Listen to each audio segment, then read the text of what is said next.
Hello, everyone. Today in this lecture, I am going to explain line by line Sonnet 115 by William Shakespeare. But before I start it, if you are new to my channel, please like the video and subscribe the channel. Well, let me tell you the background of this poem, and after that, it will be a piece of cake for you. This sonnet is about how love grows stronger over time, even when we think it has already reached its highest point. The speaker looks back and says that he once believed he loved the person as much as possible, but now he realizes that his love has grown even more.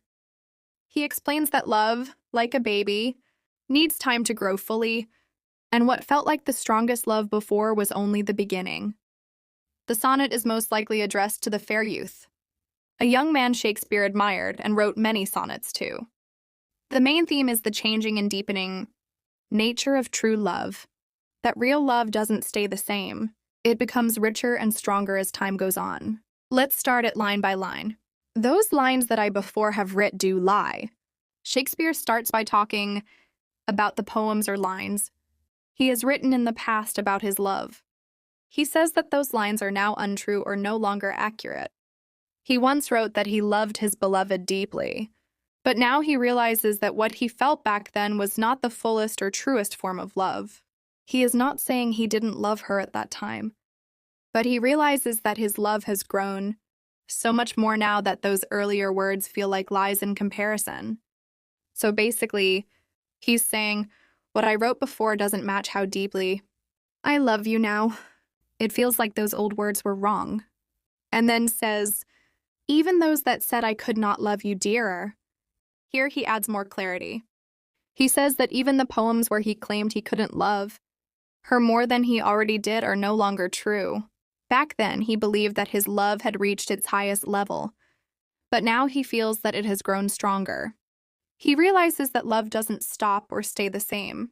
It keeps growing, and because of that, his earlier declarations now feel incomplete. In simple words, even when I said I couldn't possibly love you more, that I was wrong, because I do love you more now. Yet then my judgment knew no reason why. Shakespeare is saying that at that time in the past, his judgment, which means his own way of thinking or understanding, did not know any reason why his love for his beloved could grow any stronger. He believed that his love was already at its highest point.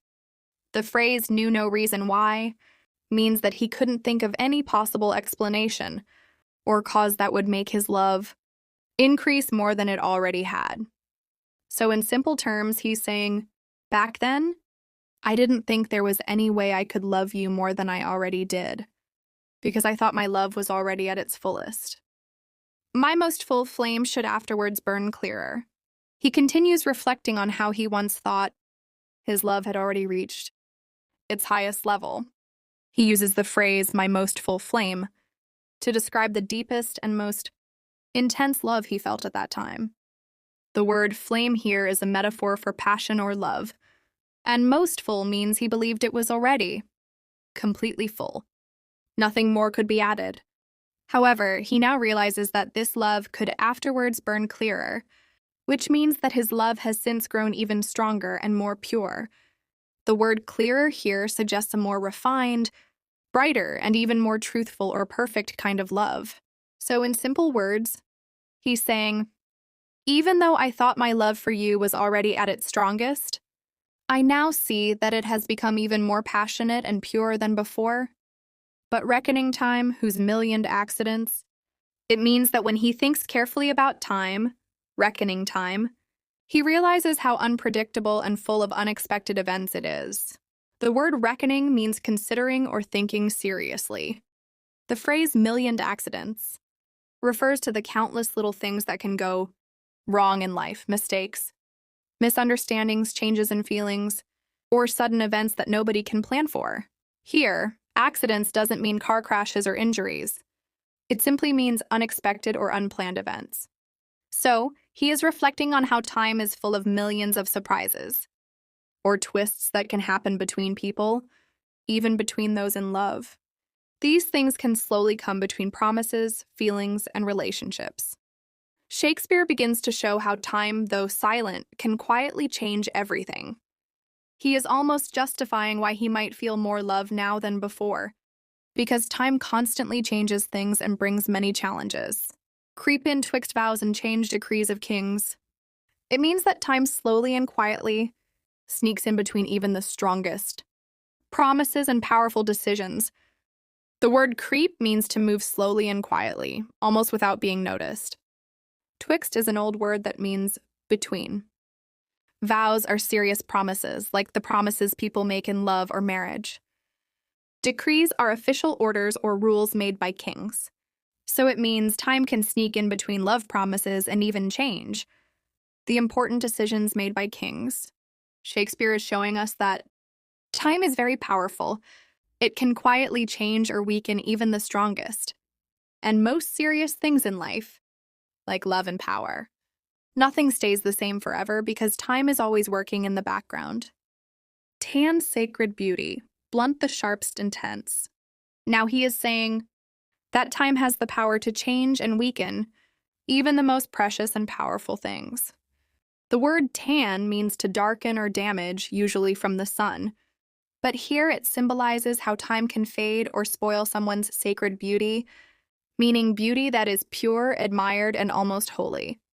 Time doesn't just affect beauty, it also blunts, or dulls, the sharpest intents, which means the strongest and most determined plans, dreams, or goals a person may have. The word blunt means to make something less sharp or powerful, and intense means strong desires or purposes. So overall, the line means even the most beautiful things and the most serious intentions can be damaged or weakened by the slow effects of time. Shakespeare is pointing out how powerful and unstoppable time is. It can slowly wear down both physical beauty and inner determination, divert strong minds to the course of altering things. It means that even people with strong, focused, and intelligent minds can be forced to change direction or plans because of how life constantly changes. The word divert means to turn away or shift from the original path. And strong minds refers to people who are wise, determined, or mentally powerful. The phrase course of altering things means the path of change, since nothing stays the same in life. Shakespeare is pointing out that time and circumstances have so much power that they can make even the strongest people change their goals or beliefs, simply because the world keeps moving and changing. In simplest terms, time can lead even the strongest minds to change, because everything in life is always shifting. Alas, why fearing of time's tyranny? In this line, Shakespeare is saying something like, "Oh no, why did I say or do that just because I was afraid of time's power?" The word alas is an old word used to show sadness or regret. The phrase fearing of time's tyranny means he was scared of how cruel and powerful time can be. He is thinking about how time can slowly take away everything, like love, beauty, strength, and happiness, and how it changes everything whether we want it to or not. He calls time a tyrant, which means a harsh and controlling ruler, because time always moves forward and we can't stop it. So here Shakespeare is looking back and wondering if he said or did something too soon because he was worried that time would ruin his love or change things. And then says, "Might I not then say, 'Now I love you best'?" In this line, Shakespeare is saying that even though he loved someone a lot in the past, his love has grown even stronger with time. He's asking, wouldn't it be fair to say that I love you more now than ever before? The word might expresses a tentative suggestion or possibility, while then refers to the present moment, contrasting it with the past. The phrase "I love you best" means he loves more deeply or sincerely now than at any previous time. The line subtly suggests that love is not static. It grows and matures. Even though he may have once thought his love had reached its peak, time has revealed deeper layers of feeling. Thus, the speaker wrestles with the idea that his former declarations of love may have underestimated what he feels today. When I was certain or uncertainty, it means that he is remembering a time when he thought he was completely sure, certain about his love. even though deep down there was still some doubt or change happening, a line which he calls uncertainty, an old word meaning uncertainty or not being sure.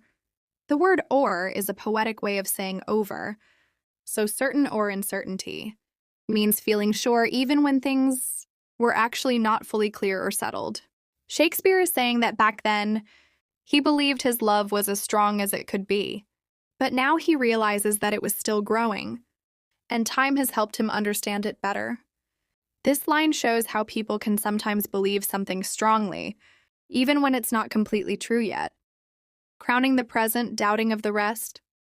Now he is saying that in the past, he treated the present moment as the most important or perfect time in his love.